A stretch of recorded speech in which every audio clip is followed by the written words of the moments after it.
So once you're done with the oil change, you need to reset your maintenance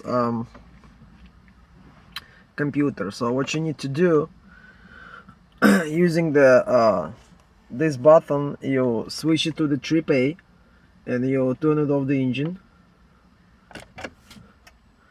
Then you simultaneously need to press a mile per hour button and a power button.